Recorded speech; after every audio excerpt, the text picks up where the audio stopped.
Vamos lá, meus amiguinhos. Bom, agora vamos falar do empate do Internacional contra o Curitiba, num jogo onde tivemos dois tempos bem distintos, né? E eu confesso para vocês que eu não sei se foi pelo fato do o Internacional, até pelos resultados paralelos, algo parecido, ou pela boa campanha que vem tendo no segundo turno, se estabeleceu numa situação bastante confortável em termos de vaga direta para a Libertadores da América, ou se foi pela vitória do Palmeiras ontem à noite sobre o Avaí. O Internacional, no primeiro tempo contra o Curitiba, foi bem diferente daquele time que a gente está acostumado a ver, especialmente nesse segundo turno, que tem uma campanha fantástica, né? Foi um time que não teve as valências conhecidas, uma boa proteção do sistema defensivo, uma boa articulação do meio para frente, uma boa jogada de um contra um, no caso hoje foi o Pedro Henrique, o alemão sendo um bom pivô, assistindo as chegadas aos meias. O fato é que o Internacional, nesse primeiro tempo, não se encontrou. Acabou tomando um gol de uma bola aérea, né? E o Curitiba foi bem melhor do que o Internacional. E olha que estamos falando do Curitiba, né? Que não é à toa, está disputando a parte lá de baixo da tabela, né? No segundo tempo, o Inter voltou internacional, né? Se é verdade que não foi brilhante e não foi e não tendo a mesma atuação de jogos anteriores, o suficiente para dominar o seu adversário e mostrar, olha, aqui é o Internacional, o Inter é melhor que o Curitiba e empurrou o time anfitrião para o seu campo. Teve um gol anulado que eu confesso para vocês que fiquei ainda sem saber muito porquê, né? Ah, mas o alemão atrapalhou o goleiro, sabe? Fiquei assim, sabe?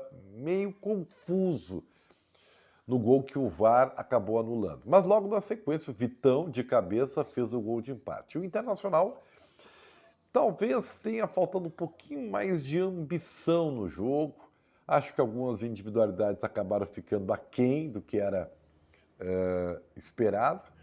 O Sidney Lobo barra Mano Menezes, que estava suspenso, né, mas foi o Mano que orientava da cabine o Sidney Lobo.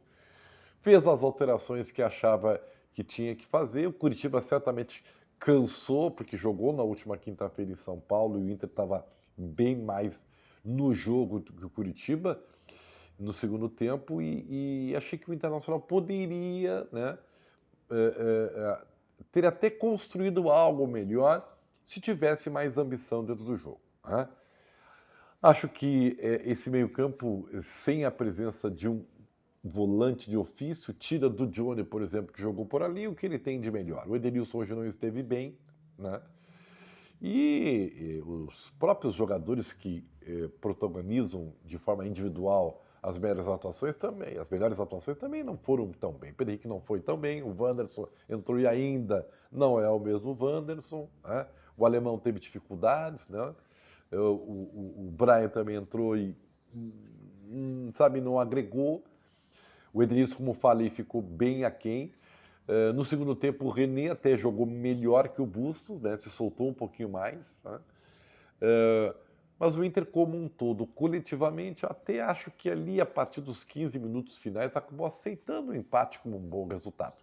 Que, na verdade, para quem disputa, como o Inter disputa realmente a vaga direta, foi um bom resultado. O Inter ganhou um ponto, né?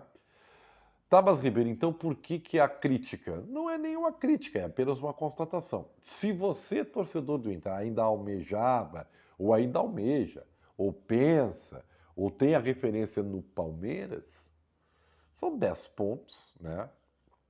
Na rodada, o Palmeiras recuperou 2 pontos que havia perdido na rodada anterior. Então, são 10 pontos, né?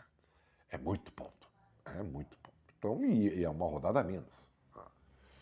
Então, se o Internacional realmente está focado e talvez, e aí eu volto ao início do post, talvez os jogadores demonstraram pela atuação do primeiro tempo que o Internacional está acomodado nessa situação que ele é bastante cômoda, né, com o perdão da redundância, para quem disputa a vaga direta na Libertadores.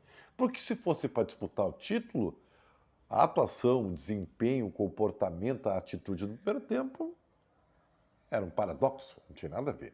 Né? Então, me parece que as coisas estão mais ou menos assim, internamente dentro do vestiário do Internacional, meio que conformados, se é que dá para usar essa expressão, com o fato de que o título ficou impraticável. Tá?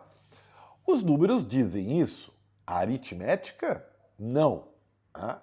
Há uma diferença. O que é a aritmética? Bom, faltam tantos pontos, né, a serem disputados e a diferença é X. Mas aqui a aritmética não é a realidade, porque a aritmética, embora seja fria e crua, ela não analisa desempenho, não analisa possibilidades, não analisa confrontos, que é o que a gente enxerga, né? O Palmeiras, quando enfrenta um adversário dentro de casa pior que ele, a sua chance de ganhar é imensa, né? E, portanto, a sua chance de ter o Internacional encostando nele é difícil. Entenderam o que eu quero dizer? Uma coisa é você pegar os números, olhar o seu copo meio cheio. Não, dá para chegar. Tá bom. Outra coisa é, dá para chegar, mas isso é algo realmente lógico? Né? O Palmeiras vai perder tantos pontos e o Inter vai ganhar os mesmos tantos para isso diminuir até chegar na última rodada, onde há um confronto direto? Eis a questão. E é talvez por isso que eu veja dentro do vestiário internacional um certo conformismo. E que tá tudo bem, viu? Porque a gente sabe que é muito difícil tirar essa diferença, a gente sabe já há algum tempo. Né? Só que, né, o Internacional estava demonstrando um grande desempenho no segundo turno, e o Palmeiras acabou em 2 rodadas tropeçando, né? E aí se criou uma certa expectativa. Mas, de qualquer maneira, o que eu acho que é talvez mais saliente neste momento, tendo em vista que o Inter, né, praticamente assegurou a sua vaga direta e nesse quesito o ponto foi conquistado, é que o Inter tem uma bela base para 2023, mas sabe que terá que agregar alguma qualidade. Não é muito, mas terá que ser cirúrgico. Tá? Talvez um volante, com certeza, né? Para o Gabriel vai ficar no estaleiro quase um ano. Talvez um meia, se o Edenilson for embora, ou se o Johnny for negociado.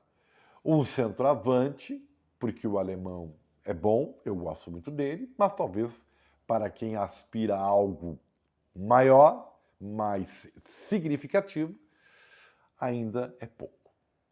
Vejam, né? São posições realmente vitais. O Alan Patrick é um jogador que é um eletrocardiograma, ele é suficiente naquela posição, naquela característica para dominar, né, o meio-campo do Inter, ou precisa ter mais alguém com tamanha qualidade? É nesse ponto nevrálgico que a direção do Internacional vai ter que apostar para agregar ao time condições de elevar a sua régua. Né? Claro, sem o cacique financeiro de clubes como Palmeiras, Atlético Mineiro, Corinthians, Flamengo em especial. Mas essa é a nossa vida. Mas eu não vou entrar muito nessa discussão, porque senão nós vamos falar de SAF, né? E a gente tem visto aí que alguns clubes estão se movendo, estão se movimentando, como Vasco, Bahia, né? O Botafogo já o fez, que vão tentar equilibrar o fato de não terem uma grande torcida. Né? O Vasco até tem, mas de qualquer maneira, com outros clubes que têm um poder de investimento enorme, para tentar não ficar muito longe. E aí a dupla Grenal, que não tem expectativa de ter SAF, não sei nem se o torcedor gostaria de que o clube tivesse dono, ficaria muito para trás, não é? Mas isso também é teoria, porque você já viu que não é ter dinheiro que vai fazer o time ser competente. Temos provas claras de que conhecimento, competência, gestão tem que estar acompanhado com o poder financeiro, porque senão não funciona. Muita tese, eu aceito, né? Se você achou que eu estou meio pernóstico. Mas é que o Internacional sugere mais projeção para o próximo ano do que alguma coisa presente, porque isso me parece que já está definido. que você achou? Hein? Tamo junto.